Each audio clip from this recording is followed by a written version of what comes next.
Hi అండి. శివరాత్రి రోజు ఉపవాసం ఉండే వాళ్ళ కోసం ఒక ఎనర్జీ డ్రింక్.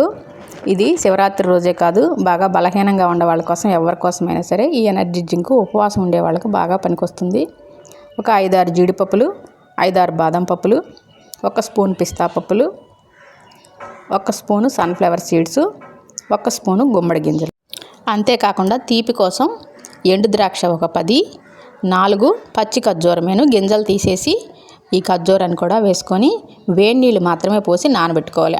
రాత్రే నానబెట్టుకుంటే చన్నీళ్ళు పోసి నానబెట్టుకోవచ్చు. ఇది మనకు అరగంటలో రెడీ అవుతుంది కాబట్టి వేడి నీళ్ళు పోసుకోవాలి.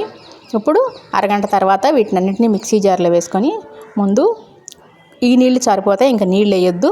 దాంతో ఇలా పేస్ట్ చేసుకొని తర్వాత కాచి చల్లార్చి ఫ్రిడ్జ్లో పెట్టిన చల్లటి పాలు మాత్రమే వేసుకొని బాగా గ్రైండ్ చేసుకోవాలి. ఐస్ క్యూబ్స్ కావాలంటే కూడా వేసుకోవచ్చు. ఇలా సర్వ్ చేసుకోవాలి. నచ్చితే లైక్ చేయండి, షేర్ చేయండి.